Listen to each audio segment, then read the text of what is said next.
excited. I can't wait for the game. How do you think Man United will do at the weekend, though, Dan? What's your gut telling you in terms of results for that game now? Well, I think you would be Ipswich anyway, if I'm honest. I know that you were poor under Ten Hag, but really the players that Ipswich have got, and I do appreciate that they've brought some good players, but really they should be beating Ipswich at Portman Road, in my opinion, with the players that you've got on show. So I think you would have beaten them anyway. I expect you to win. I think new manager bounce. I think there's some good confidence around Manchester United at the moment. I do think that Ruud van Nistelrooy, to be fair, actually left you in fairly good place in terms of the morale, and what was needed boosting has been boosted. I think there's an excitement at Old Trafford now and at the Manchester fan base.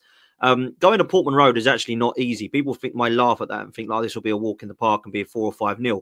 But we saw Villa go there and struggle, and we saw, let's be real, like I know Liverpool won there in the first or second game of the season, whatever it was, but that wasn't a walk in the park even for them, and they've been playing very well this season. So I think Ipswich can, hold up their own and put up a fight. I just don't think they've got the quality, if I'm honest, to get across the line, unfortunately, this season. Although I think Kieran McKenna's fantastic, I don't think that they're going to have enough this season, unfortunately. I'd love to see him do it. But they'll have a lot of confidence from beating Spurs, but I expect Manchester United to do that. I suppose my kind of question to you both is, what happens if in the next 5-6 games Manchester United pick up 3 or 4 points as opposed to the 15-18 on show?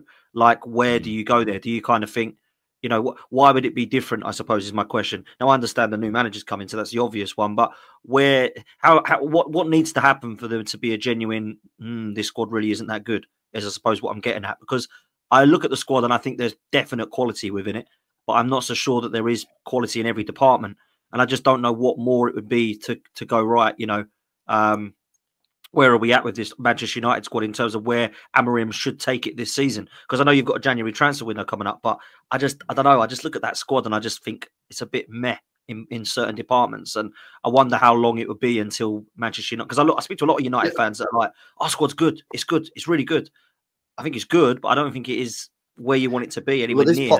This is why expectations need to be set. You know what I mean? That's what I'm getting at. And the expectations for United fans is if I said to you now, to United fans, where do you think United are going to finish this season? I think you're going to finish around 7th, best hope 6th. And I think that's pushing it. I'll be real honest with you. I think 7th is probably where you're going to be back. So, you're only 3 points behind 7th. So, if they picked up 6 points in the next, 5 games or whatever, you've got to compare that. So, how far are they away from the 7th position?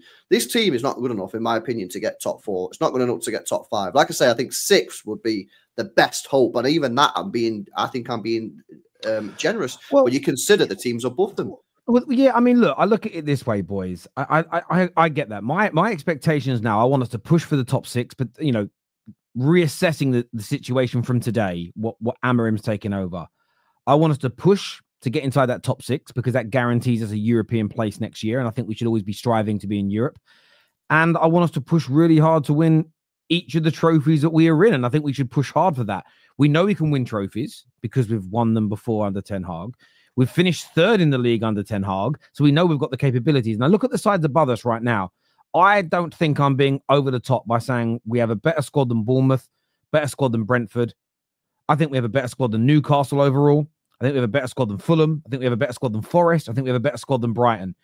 I think we've got a better squad than Spurs. I wouldn't swap a lot of their players for mine. There's a handful of players I'd take off them. Newcastle got a good team. Villa have got a good team. Look, Chelsea, City, Liverpool, Arsenal, we know about them. So I think we should be fighting and pushing to try and get inside that top 6. Absolutely should be fighting for that. And listen, I look at the Europa League, and that's very, if Amorim is the coach that I believe he is, with the squad we have, I don't see why winning the Europa League is not plausible for us. And I think we should have. I think that's your best chance to get in top 4 or Champions League. Sorry if I'm being honest. I think that's your best chance to get in Champions League by winning the Europa League. I just don't think you take that over coming 6th and win nothing. You take the trophy in the Champions League. Of course you would. I mean, you win a European Cup and you get Champions League. Like, why would you not take that? And that's why my expectations around that are a little malleable. Say we get to the last 3 games of the season and say we're, I don't know, 7th, but we've got some tough games. We've got a semi-final second leg and the final potentially coming, and we rest all our players for those league games, and we kind of lose all 3 of them. We end up 8th, but we win the Europa League. I'm not that worried. Jose did that in his first season with us. We actually, the last 5 Premier League games, we heavily rotated. I think we might have only picked up 1 win. So it didn't look good on the league table. But he won the League Cup that season. He won the Europa League. We got back into the Champions League, and we all knew that we were a much better team than those last 5 games. So that's why I'm open-minded to the sort of the final league position. But I want European qualification and fighting for these trophies. And look, this is where I think as well we've also got to be sensible. There is the chance that Rashford comes alive and scores goals like he did in Ten Hag's first season. That is possible. Doesn't mean we shouldn't consider selling him potentially at the end of that campaign if we don't think he can be consistent in that. But this Man United team has won trophies. This Man United team hasn't challenged for league titles, but it's been well inside top 4, and I think we should be pushing for it. However, it doesn't mean if we don't achieve it, we throw baby out with the bathwater and get rid of the manager. You have to assess how the football looked. Was there progression? How much better are the teams already ahead of us from now until the end of the season? Maybe we have a really good run, but there's just 6 other teams that are already ahead of us who also are very good in that same time. And there's only so much you can do, if that makes sense. You know, if Arsenal got rid of Arteta today and a new guy came in, and he theoretically could win more games than Liverpool between now and the end of the season. But if he doesn't make up 10 points, he ain't winning the league. It doesn't mean that he hasn't done a good job from his starting position. So, yeah, I don't believe in this no expectation stuff. I also don't believe there are some weird United fans online that you could already tell want the manager to fail. It's a bit weird to me. It's a very weird approach to have for your own club. But I suppose that's the social media era. Do you see where my concern is, though, Telwyn, as a Man United fan, in terms of, look, I don't care what Man United do, real talk, right? But if I was a Manchester United fan, I'd be looking at our front line thinking, how many of them players getting 15 goals at least this season? I don't think it's many. I don't think there's any. If I had money, I wouldn't want to put that money on any of those players to get 15 to 20 goals that across all those competitions. I don't think there's many. Yeah, I mean, maybe I'm wrong. Maybe Rashford finds his form. Maybe Garnacho turns into Ronaldo or something. Maybe Anthony comes back. I just don't see any of this, man. Well, you've got to remember about Garnacho. Garnacho has, I think, more GA this season than players like Saka, as an example. So there's goals and assists in him, right? I'm not saying he's a good football player, but in terms of putting the ball in the back of the net, which is the conversation. But if we look at Man United and you look at the last 4 games, we scored 3 against Leicester. We scored 2 in the Europa League, 5 against Leicester in the League Cup, and 1 against Chelsea. So what's that? That's 5. That was 11 goals in those 4 games. I don't know what that average is per match. It's going to be like just under 3 goals per game. 3, yeah. If for the whole season we were averaging around 3 goals per game, nobody would be worrying about the goals that we scored. The amount of goals we started scoring as soon as Ten Hag left and this system was ever so slightly addressed by Van Nistelrooy gives me hope that we can score goals. Do I think we have a Haaland? No. There's someone who could bang in 30-odd goals from there. But again, Højlund, I think there's a player that can score some goals in there. The one thing, I know that there are some that want a striker that can score their own goals. And that's a debate for another day. If we put the ball into the box more regularly, into dangerous areas, like City do for Haaland, there's no doubt in my mind that Højlund couldn't pick up between now and the end of the season in the league 10 goals. In all competitions, 15, 16 goals between now and the end. I think that's doable. Bruno's found his goal scoring feet again. Garnacho's already got a very good return already this season. And we know, and Ahmad, I mean, Ahmad's maddest thing is he's been a very good player this year. But for some weird reason, for 2 months, Ten Hag just stopped him from playing. So there's goals in there. Do we need to improve it in windows? Yeah, you're bang on. I'm not saying we don't, but I'm not that worried. I think we can score more goals. I think it's about us having the right structure and system and having confidence in the team. And I'm not saying you all need, those 4 players need to all get 15 goals, because I mean, Christ, we did that and we still didn't even win the league that year. You know what I mean? So I'm just saying that, for me, there needs to be a lot of reliability. I think defensively and in midfield, Manchester United are actually okay. I just think across the front 3, I don't look at it. I think there's definite areas for improvement. And I'll be amazed if you don't improve that in the January and the summer. No, I get we got 12 goals in the league this season, which isn't that great. Having said that, Forest, they're 5th and they've got 15, but it isn't great. But we got 1/3 of those goals under the 2 league games that Ruud van Nistelrooy managed. So for me, it's not a huge. Should have given him the job, Terry, on a permanent. well, listen, I don't know if he's quite ready yet, although I know he wanted to stay. But I did love that 4 weeks under Ruud. It felt like it felt sort of. I don't like the phrase because it's got like negative connotations, but it felt like free hits because the new manager was coming. It was never going to Ruud.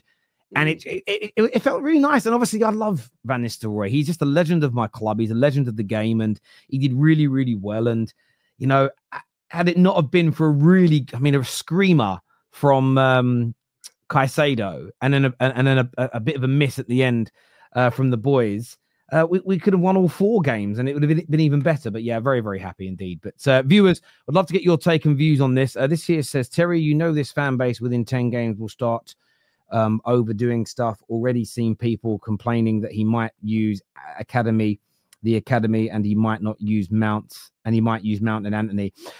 Listen, Joshua, I've told you before about this, and I don't care who this offends. There are certain Twitter people, certain TikTok people who only get attention if Man United do badly. If Man United do well, their TikTok channel shrinks.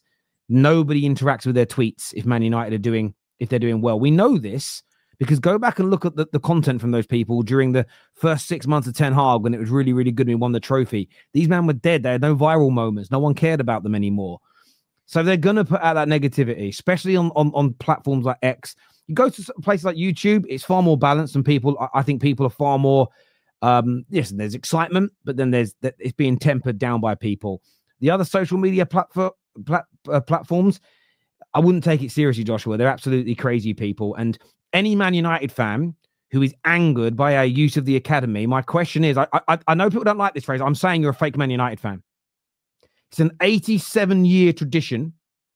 87 years. There's been an academy player in our team on match day. 87 years.